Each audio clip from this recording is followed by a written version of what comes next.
Hi guys, I'm Lori. I'm David. And this is Mermaid and Jedi Adventures. Today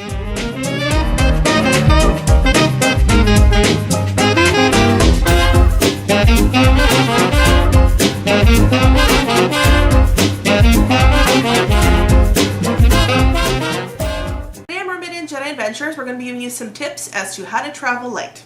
For the most part, for a week trips, 7 days or so, David and I are able to travel to different places with one carry-on bag each, plus one personal item each. So that's enough clothing and toiletries and everything that we need for the week, if we're not too picky. So that's the thing. So if you have very specific things that you want, you may want to pack a big bag, but these are some tips to sort of pack light and get yourself to the airport faster. Get you in and out of the airport faster. Yeah.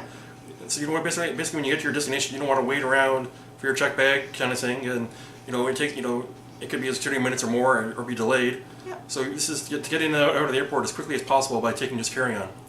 So our first tip is to take a lot of different separates that'll work together or kind of change up your outfits. So, a lot of times, you can rewear a pair of pants or a top or a sweater and change up your outfit. So pack things, some patterns, but try and pack a lot of neutrals or black or jeans or something that, you can wear a second time to make a new outfit. So less clothes is good. All right, next step is to pare down your toiletry bag. So basically what we mean by that is if you need to use conditioner or something like that, make sure use ones from the hotel, unless you need a special kind of brand, then get the small little travel size. Mm-hmm. Or use the hair dryer at the hotel and don't bring your own. And look for things that are the smaller versions or travel size versions, and get your bag as small as possible. Yeah, do you need your entire makeup kit with you or just a few items? I find that when we go to Florida, it's great to have some makeup. Obviously, I like to bring my makeup. Speaking to the ladies or the gentlemen, whoever likes to wear makeup or some foundation. A lot of times, especially traveling to Florida, the heat will melt your face off anyways. So you just need a few bare minimum things to kind of spruce yourself up. You maybe don't need to bring all your palettes with you. Another thing to do is to bring less clothes. I know it sounds simple, but when you're thinking of so many days away, you're thinking, oh geez, I'm going to need to, pack so many outfits. So just take into consideration what sort of special occasions or maybe fancy dinners you're going to. And then, going to the parks, maybe there's some things that you wouldn't mind re-wearing again. So one of the things that we do is that we bring a couple of these. So they're just like the one load Tide packs. And we do a load of laundry sometime in the middle of our trip. So we have done this quite a few times. There's always that one evening where either, you're spending the evening at the hotel eating at the restaurant nearby, or you're just sort of relaxing for an hour or two in the afternoon. That's enough time to do a load of laundry. So we've done that, and that way, the outfits that don't matter when we're just our comfies or our travel clothes or things to go to the park, we'll just rewash them and then wear them for the second half of our trip. So yeah, most times hotels have a laundry service available until about maybe 10 o'clock. 10 or 11. Yeah. They have the high efficiency ones, so it's I think instead of taking an hour to drive, it's only about 35 minutes sometimes, depending on the machines. Sometimes it's an hour, sometimes it's less, depending on the machines they have. It's definitely, I notice, much quicker to wash than actually washing machines at home. Yeah. So it's about $5 for a wash and dry. These travel packs are about $1.25 or so each. They usually come in threes. So you're spending about $6.25 to wash a load of clothing. But when you think about it, if you're able to wash a load of clothing and able to just just take your travel or carry-on items, you're saving a lot of times now when you're traveling you have to pay for that check baggage. So you're saving that. You're also saving yourself the time and convenience. So as long as you have a chill out period of time that you're willing to just sort of hang around your hotel, we find it's worth it to just do a load of laundry. Okay. Another thing we do is we also bring our small little backpacks with us that we take to the parks, and we kind of cram everything we can in there to fit underneath the seats, or that counts as our personal item. Yeah. So utilize your personal item.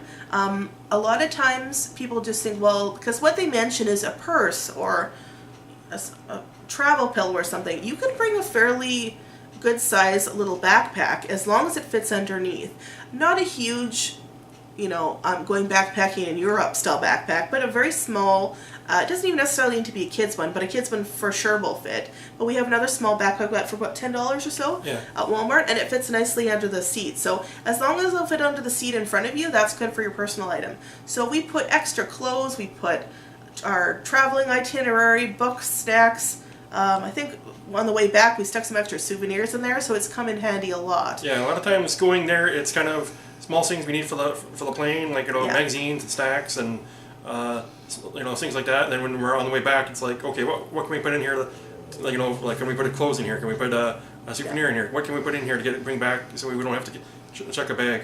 So it may even be that on the way there you don't necessarily need it, but just throw out an empty bag or an empty collapsible, really cheap backpack into your suitcase, and then you'll have that for the way home if you pick up a few too many souvenirs, like we did last trip. We needed every inch of everything that we brought, but we managed to make it home with a lot of souvenirs with just our little backpacks and our carry-on bags.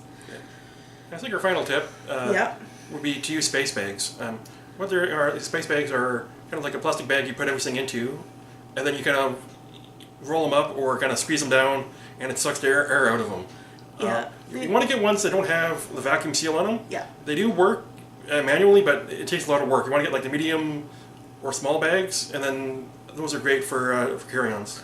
The good thing about space bags is that, like, we usually take a couple empty ones with us, or we'll use space bags on the way there for items you don't really care about getting wrinkly, because they will compress your clothes. So when we go there, like our underwear, socks, and our like nightgowns and sleep shorts, we'll put in there because who cares if they're a bit wrinkly. And on the way home, a lot of times we'll space bag like our dirty laundry, or things that we picked up on the way home that we don't really care about it getting too wrinkly. We're going to be doing a video in a couple of weeks about sort of like how we pack or some tips, so we'll probably have a demonstration of the space bag, but that's definitely a way to pack light or to get more things into your bag in a small space. Yeah, it makes a considerable difference when you're using a space bag. I